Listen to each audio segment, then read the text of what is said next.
Good afternoon. I am Tejvir Singh Narula and currently I'll be presenting my presentation on latest major reforms in India. So the first reform is reduce the corporate tax rate from 30% to 25%. India's 30% corporate tax rate is among the highest in the world. In the 2019-20 budget, application of the 25% tax rate was expanded but not yet universal. On September 2019, Parliament passed the Taxation Laws Ordinance 2019, reducing the effective corporate tax rate to 25.17% for domestic companies. Now, the second is fully privatize Air India. Air India posted losses of nearly $1.1 billion in fiscal year 2018-2019 and has posted continuous losses since 2007. Privatizing Air India will prevent taxpayer money from being directed to a loss-making enterprise. The government announces a tender offering a majority stake in Air India, bringing the government's own stake below 49%, reducing it from a majority.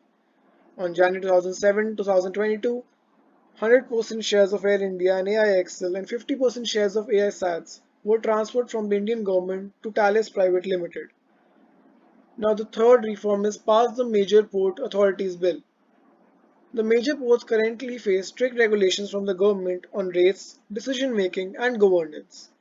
The Major Port Authorities Bill was passed in the 2021 budget session of the Parliament and became an act after receiving the President's assent on 17 February 2021.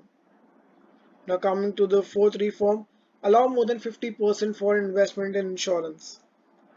Only 49% foreign investment is currently allowed with minority ownership for the foreign firm.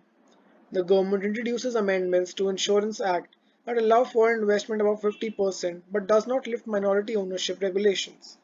On March 25, 2021, the Insurance Act 2021 was notified allowing up to 74% foreign investment into the insurance sector under the automatic route. Now coming to the fifth reform, end retrospective taxation of cross-border investments. While the government created a committee under the Central Board of Direct Taxes to block retrospective taxation of cross-border investments, it has not amended the Income Tax Code to repeal the provision entirely. The Indian Parliament passed the Taxation Laws Act 2021 in the 2021 monsoon session.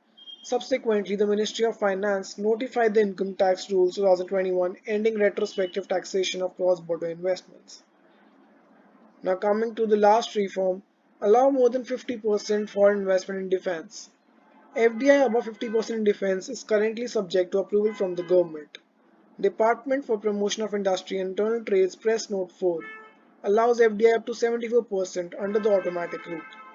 These were the 6 reforms that were successfully conducted by the government. There were many more reforms that the government initiated, but they were incomplete or are in the process of being completed. So I have covered only those which were completed by the government and were a success. Thank you so much and have a nice day.